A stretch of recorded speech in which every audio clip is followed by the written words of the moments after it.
Hello everyone. இன்னைக்கு ஒரு டீப்பான விஷயத்த பத்தி டிஸ்கஸ் பண்ணலாமா? என்கிட்ட கொஞ்ச நாளைக்கு முன்னாடி ஒருத்தங்க ரொம்ப சேடா, ரொம்ப ஃபீல் பண்ணி ஒரு விஷயத்த ஷேர் பண்ணாங்க. என்னன்னா, அவங்களோட சன் இன் லா வந்து அவங்களோட சிஸ்டர்ஸோட சன் இன் லா மாரி ரொம்ப ஃப்ரீயா, ரொம்ப ஜாலியா, ஜோவியலா இருக்க மாட்டேங்கிறாரு. அவர் வந்து ரொம்ப ஷார்ட் டெம்பர்டா, ரொம்ப பேசாத ஒரு ஆள் மாதிரி, ரொம்ப ரிசர்வ்டா, டக்கு டக்குன்னு கோவப்படுறது, அந்த மாதிரி ரொம்ப இதா இருக்காரு. பட் ஆனா என்னோட சிஸ்டரோட சன் இன் லா வந்து பார்த்தீங்கன்னா, ரொம்ப ஜாலியா எல்லார்கிட்டயும் பேசுறாரு, பழகுறாரு. அண்டு அவங்க பொண்ணுக்கு வந்து நல்லா ஹெல்ப் பண்றது, குழந்தைங்கள டேக் கேர் பண்ணிக்கிறது, இந்த மாதிரி எல்லாம் நல்லா இருக்காரு. அவங்கள பார்க்கும்போது என்னோட சன் இன் லா வந்து அந்த மாதிரி இல்ல, செய்யல. நான் என்னதான் நாங்க நல்லா பழகுனாலும், அவரு வந்து அந்த அளவுக்கு மூவ் பண்ண மாட்டேங்கிறாரு, செய்ய மாட்டேங்கிறாரு. அ நம்ம ஏதாவது ஜாலியா நெனச்சு செஞ்சாலும், அவர் வந்து அதுக்கு டக்குன்னு கோவப்பட்டுடுறாரு, கத்திடுறாரு அப்படின்ற மாதிரி அவங்க ரொம்ப ஃபீல் பண்ணி சொல்லிட்டு இருந்தாங்க.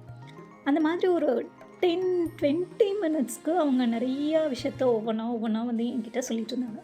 அது எல்லாத்தையுமே நானு சைலன்ட்டா உட்காந்து கேட்டுட்ருந்தேன். அது ஆனா எனக்கு தோணுன ஒரு விஷயம் என்ன அப்டின்னா, இத வந்து அவங்களோட டோட்டல் லைஃப்ல எதுவுமே நல்லா போகாத அளவுக்கு அவங்க அத இமேஜின் பண்ணி, அவங்க வந்து இந்த விஷயத்த வந்து என்கிட்ட வந்து சொல்லிக்கிட்டு இருந்தாங்க. அந்த டோட்டல் டைமும் அவங்கள நான் நிதானமா, பொறுமையா அவங்க சொல்றத கேட்டுட்டு, அவங்க கிட்ட நான் ஒரே ஒரு கொஸ்டின் தான் திருப்பி கேட்டேன்.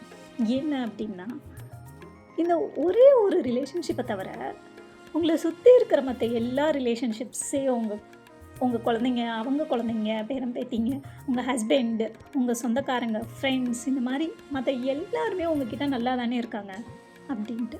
அவங்களும் ஒரு 10 செகண்ட் யோசிச்சுட்டு, ஆமா கரெக்ட்டு தான். மத்தவங்க எல்லாருமே என்கிட்ட நல்லா தான் இருக்காங்க, அப்டின்னு சொல்ட்டு அவங்க சொன்னாங்க.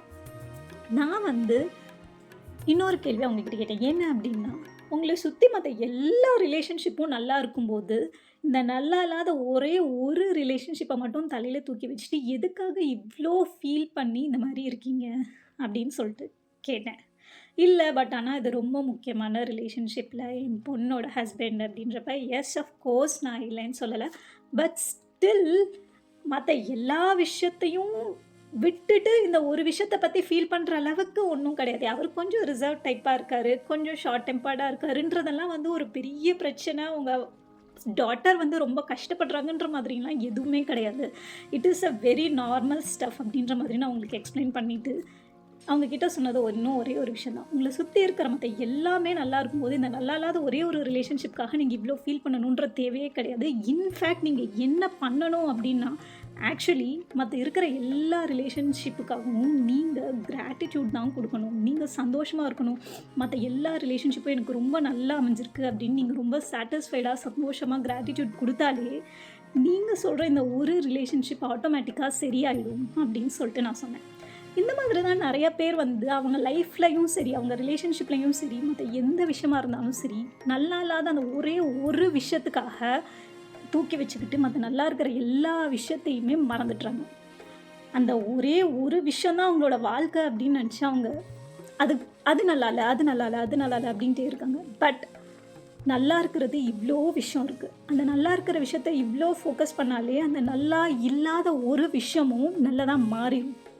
இன்ஃபேக்ட் அப்படி இல்ல அப்படின்னாலும், அந்த நல்லா இல்லாத விஷயம் பொறுமையா அவங்க லைஃப்ப விட்டு போயிடும்.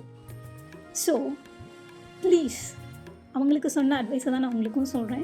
நல்லா இருக்கிற மத்த எல்லா விஷயத்துக்காகவும் உங்க லைஃப்ல ப்ளீஸ், ப்ளீஸ், ப்ளீஸ் கிராட்டிட்யூட் குடுங்க. அத நெனச்சு சந்தோஷப்படுங்க. கண்டிப்பா அந்த நல்லா இல்லாத ஒரு விஷயமும் உங்களுக்கு ரொம்ப முக்கியமானதா இருந்தா தானா மாறும். அப்படி இல்ல அப்படின்ற பட்சத்தில, உங்களுக்கு தேவையில்லாத ஒரு விஷயமா இருந்தா, அது உங்க லைஃப்ப விட்டு தானா போயிடும். தேவையில்லாம அந்த ஒரு விஷயத்துக்காக இருக்கிற எல்லா விஷயத்தையும் தயவு செஞ்சு வேஸ்ட் பண்ணி, உங்கள நீங்களே உங்களோட சந்தோஷத்த நீங்களே வந்து ஸ்பாயில் பண்ணிக்காதீங்க. இந்த விஷயத்த கேட்டு அவங்களுக்கு நாங்க இந்த கான்வர்சேஷன் போன உடனே எனக்கு வந்து, சரி இந்த மாரி நெறைய பேர் கண்டிப்பா இருப்பாங்க. Why not we share to them அப்படின்றதுக்காக தான் இந்த வீடியோவ நான் உங்களுக்கு போட்டிருக்கேன். இந்த மாரி உங்களுக்கு இந்த மாரி யாராவது இருந்திருக்காங்களா? இல்ல வேற ஏதாவது விஷயங்கள் உங்க லைஃப்ல இந்த மாரி இருந்திருக்கா? அப்படின்றத கீழ கமெண்ட்ல சொல்லுங்க. நம்ம பேசலாம். Happy you. Happy life.